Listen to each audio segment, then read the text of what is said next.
Hello there, you tuned in to 7Edition this Saturday. I'm Amanda Koh, and these are your headlines. All eyes on six-cornered fight for Tanjong PI seat.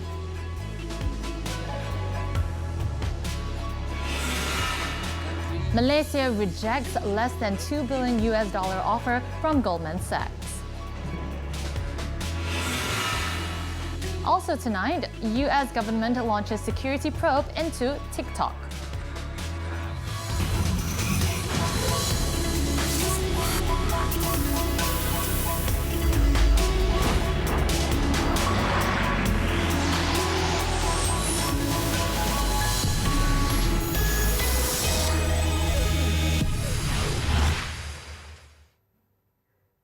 All eyes are on Tanjong PI as candidates threw their hat into the ring this morning for a by-election. It will be a six-cornered fight and the 9th by-election since Pakatan Harapan won the general election last year.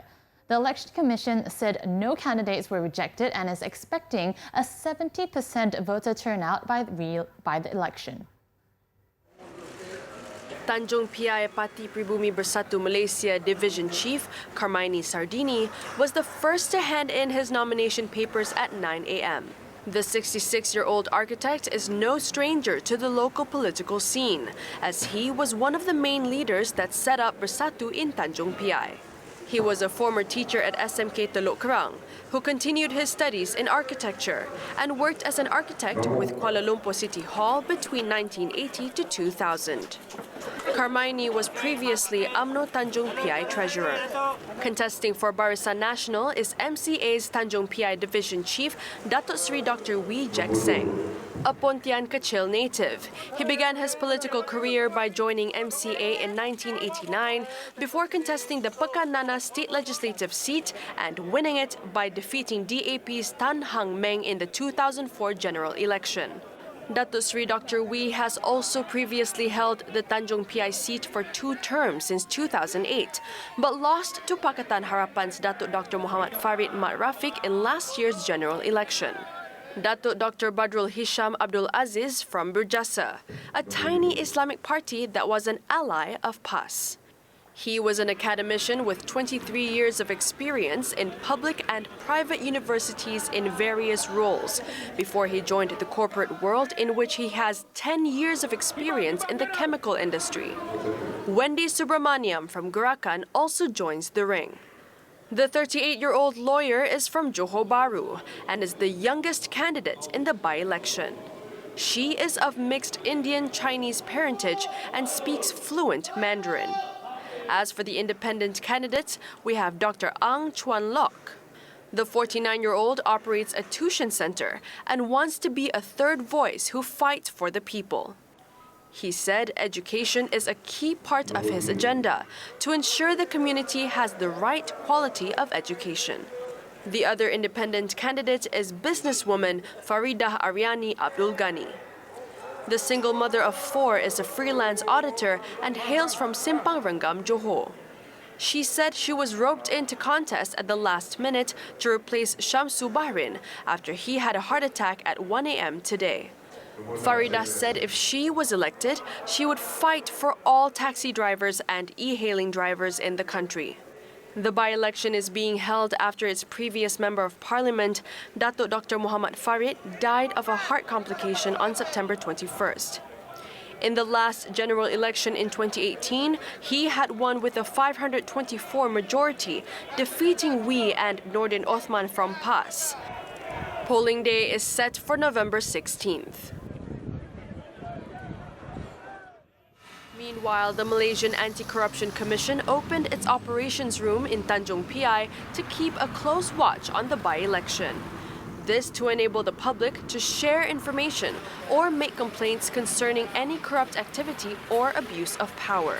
In a statement, MACC said the 24-hour operations room is located at the Johor MACC complex in Tampoy, Johor Bahru. To facilitate its monitoring efforts, the Commission will also be working with the Election Commission and the police. The anti-graft body also advised all candidates and accompanying political parties contesting in the election to abide by all election laws and regulations. Meanwhile, to ease the journey for Tanjong PI voters residing or working in Singapore, there will be a special fast lane on the causeway this November 16th. Dan untuk pengundi yang bekerja di Singapura, saya sebagai menteri yang bertanggungjawab untuk membantu melicinkan perjalanan di Tambak Johor, telah bincang dengan pihak immigration. Dalam mereka menunjukkan mereka adalah penduduk Pontian dan nak mengundi pada hari 16 hari bulan, kita ada sediakan satu lane. Ada lane, dia masuk situ, jadi dia akan cepat masuk, boleh sampai sebelum waktu penamat 5 petang ke tak silap saya pada 16 hari bulan. The fast lane will be opened at the Customs, Immigration and Quarantine Complex in Johor Bahru from early in the morning on voting day. Tan Sri Muhyiddin, who is also Bersatu President, called on the 53,000 Tanjong PI voters to come to vote. Malaysia has rejected a compensation offer of less than $2 billion from Goldman Sachs over the 1MDB scandal, compared with its publicly stated demand of $7.5 billion. In an interview with the Financial Times, Tun Dr. Mahathir Mohamad said the government is not satisfied with the offer and is still negotiating with the investment bank. Malaysia has charged Goldman Sachs and 17 current and former directors of its units for allegedly misleading investors over bond sales totaling $6.5 billion that the U.S. bank helped raise for 1MDB. The news comes days after the U.S. Justice Department said it had struck a deal with fugitive businessman Low Taek Jo to recover $1 billion in funds, the largest ever U.S. civil forfeiture. Low has consistently denied wrongdoing. The Prime Minister said on Thursday that Malaysia would file a claim on Low's forfeited assets.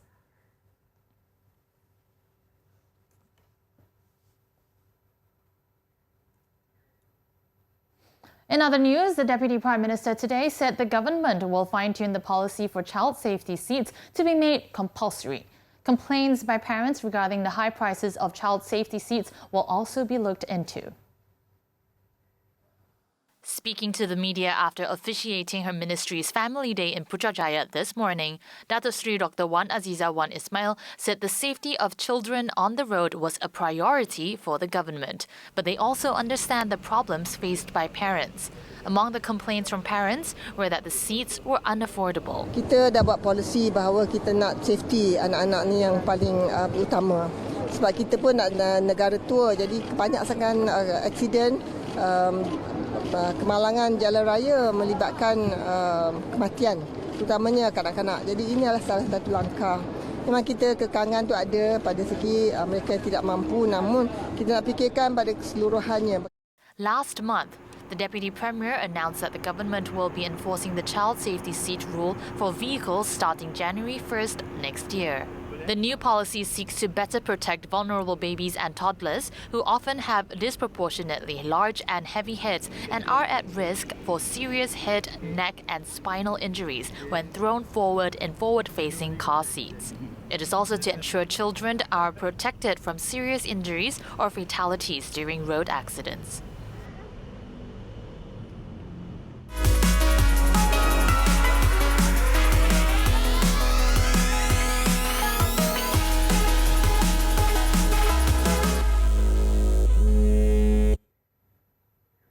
Schools are one of the best platforms to instill good values among the younger generation.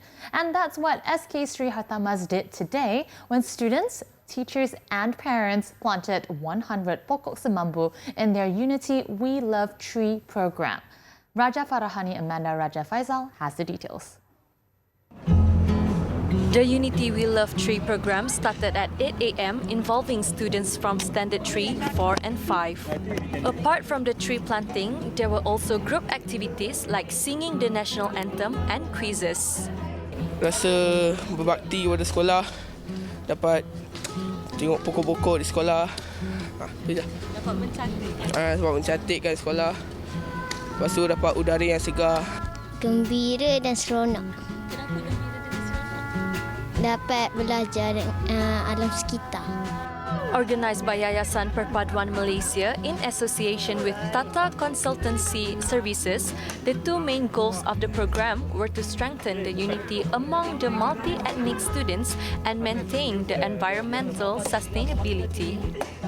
In this Klang Valley, we have gone to all the small primary school, secondary school in our effort to build the community as well as for the environment. So our focus for the past few years is on environment, on education and also on wellness. Menanam pokok ni adalah satu simbolik di mana pokok tu ditanam oleh anak-anak yang berbilang kaum. Jadi kita nak tanamkan bukan saja pokok tapi tanamkan perasaan bersatu padu. Are you guys having fun? Yeah. Planting trees can have huge benefits for the ecosystem. It is a huge step for the younger generation, especially children, in preserving our ecosystem for the future of our planet. As the saying goes, everything begins with the first step. Raja Farhani, Amanda Raja Faisal, reporting for Media Prima Berhad. Let's plant some trees! Yes! Coming up, all 39 victims of Essex lorry deaths believed to be Vietnamese. Details next.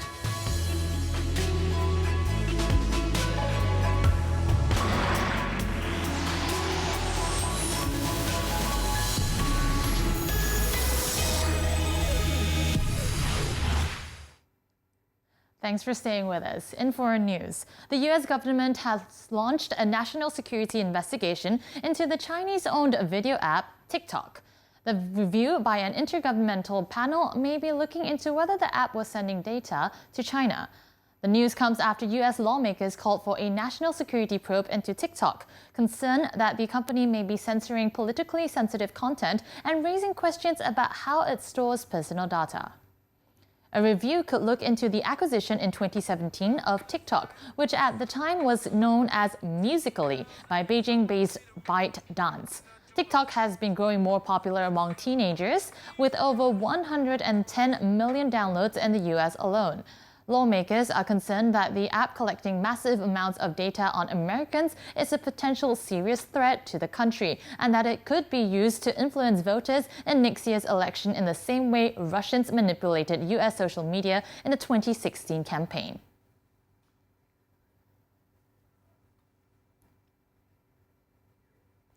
Thousands of protesters gathered for the 22nd straight weekend in Hong Kong to rally for political reforms in Victoria Park, a traditional venue for demonstrations and vigils on Saturday. Police had refused to give permission for organizers to march, citing the risk of violence and prosecution. But protesters vowed to carry on with their fight for government accountability and freedoms.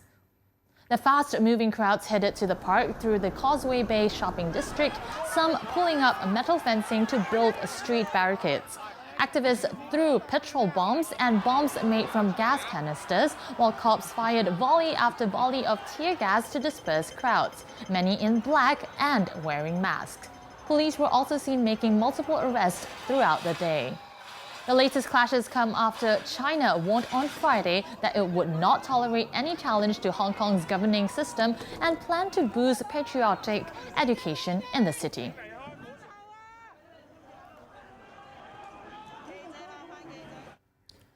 UK police announced on Friday that they believed all 39 people found dead in the back of a truck in Essex near London last week were Vietnamese, after they confirmed some of their identities. This comes as a second man was charged in the country with manslaughter over the deaths. UK detectives said Eamon Harrison, aged 23 from Northern Ireland, was accused of 39 counts of manslaughter as well as human trafficking and immigration offences. He is being remanded in custody until November 11th. At the same time, Vietnamese people said they had arrested 2 people and summoned others for questioning on Friday after opening a criminal investigation into suspected human trafficking. Now, Essex police said they had contacted the Vietnamese government and many families directly. A number of Vietnamese families have previously come forward fearing their loved ones are among the dead. 26-year-old Pham Thi Jami and Nguyen Din Long were feared included in the list. The father of 30-year-old Lea Van Ha said he was convinced his son was also dead. More evidence on identification will be presented to the autopsy department. Vietnam says it hopes that the British side will complete the investigation of the case soon and severely punishing those responsible for this tragedy. The bodies were found in the early hours of October 23rd after the container arrived in Britain from Zeebrugge in Belgium. We'll be taking a short break, but when we return, netizens rage over heartless alleged robber. Don't go anywhere.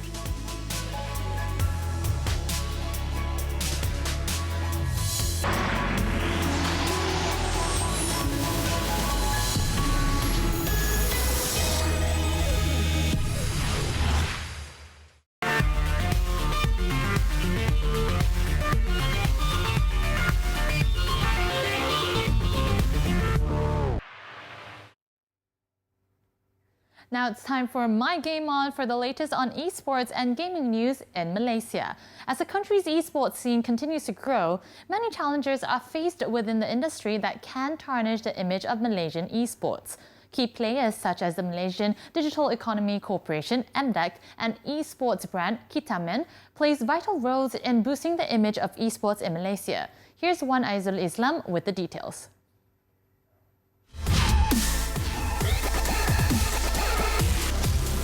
Welcome to the esports segment with me, Wan Aizul Islam. Now we have a very special interview lined up today.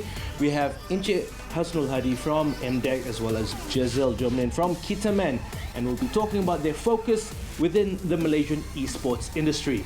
Let's find out more. Okay, so for my first question to Encik Hasnul, with MDEC getting budget from the government, 20 million ringgit, what will MDEC's focus be with that budget for 2020? The 20 million ringgit is to really look at how we're going to grow local heroes with the digital content. And with specific, if you're looking at very specific towards esports, this will be around game development. So with this budget, we're hoping, but we know exactly that we're going to use this to actually incentivize and actually be able to make creators, give them an opportunity for them to, one, create their content. Second is to actually look at how do we help them produce that content, and most importantly, how do they actually get to the market.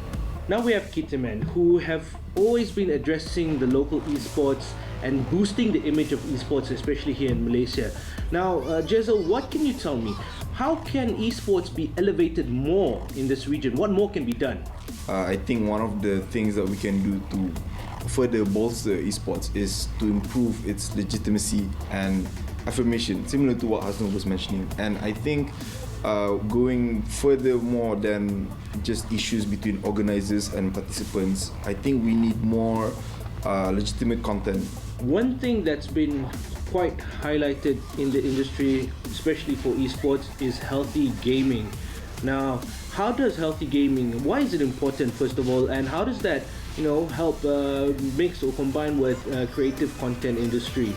I think both Kitamen and MDEC, we are firm believers that esports is not necessarily a bad thing, gaming included, but there just needs to be a more regulated and controlled environment where we stray away from the stereotypical sedentary and antisocial lives that these gamers live, and we prepare them towards more brighter future prospects when it comes to careers. And when we talk about careers, you talk about creative content usually when it comes to gaming and esports. Okay, Hasnul. Now, the greatest challenge within esports is knowing, with the allocation by the government, the main concern right now is what are we going to do with that, and is there a blueprint or is there a plan forward with that allocation? There are always challenges, and I think this is part of the job, and in terms of making any industry grow. One of the things that MDEC has been working on the side is this thing called the Digital Content Ecosystem Policy. And with this policy, we are looking at how we can actually, at the national level, essentially look at how we can actually accelerate further the growth of the digital content industry, which includes games and esports. Now, further to that, we have actually been in constant conversations with the Ministry of Youth and Sports on their esports blueprint, and we have given a lot of thought, a lot of ideas, and also a lot of sort of plans that we are incorporating with them in terms of specifically in the esports blueprint that they are creating, and we hope that it will be shown off very, very, very soon. One is Islam for 7Edition.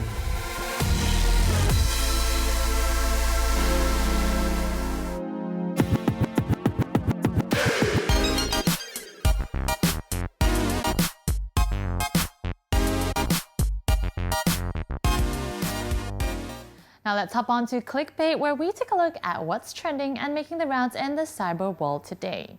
Now, Oriental Super Ring cheese snacks were among many nibbles Malaysians enjoy while growing up. But turns out, even K-pop superstars Jennie and Jisoo, or Jensu as fans call them, from Blackpink, are super crazy over the cheese-flavored munchies. And a video of them getting all excited about it in a convenience store went viral, prompting the edible rings to now be sold in South Korea. Here's the story. Back in February, when Blackpink was in Kuala Lumpur for the 2019 World Tour, Jensu dropped by 7-Eleven.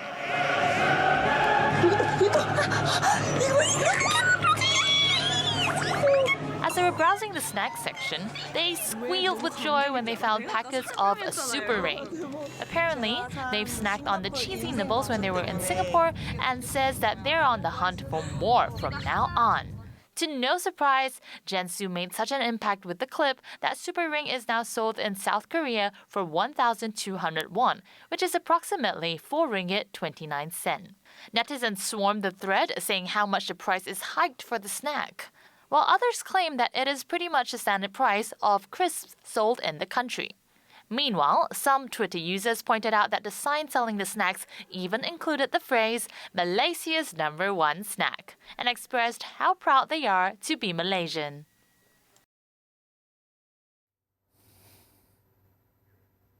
It is such a sad and unfortunate thing that even in broad daylight, burglary is still very rampant in this country. On a Thursday morning, 2 men was allegedly robbing a frail old woman at the porch of her own home in Taman Klang Jaya, Klang. CCTV footage of the incident was uploaded on Facebook on the same day and it raked in over 360,000 views. This left netizens nothing but furious. Things seemed normal when the woman arrived home in her car, waiting for her automatic gate to open before she could park her vehicle in the porch. But before the gate could close, a gray car appeared outside her home, where a man from the vehicle rushed to the woman's car and opened her door, forcing her to reopen her gate that she just closed to allow his accomplice into the compound. The first suspect was then seen handing over the woman's house keys to his accomplice, and nearly a minute later, the woman was seen to be forced inside her home. It is not clear what happened to the old woman, as the Facebook post did not include any other details about the alleged robbery. Now updated as of 7 p.m., here are the top trending topics and searches on the internet today.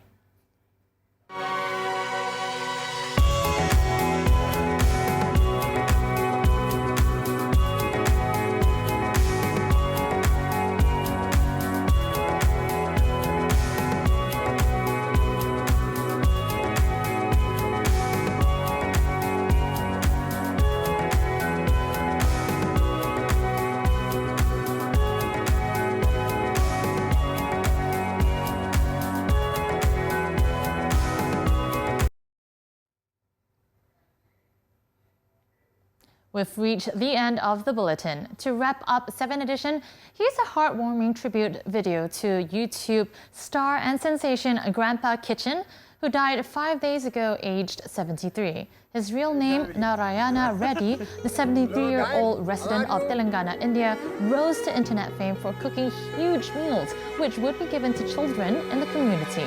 He built a following of over 6 million. I'm Amanda Koh. Thanks for tuning in and see you next time.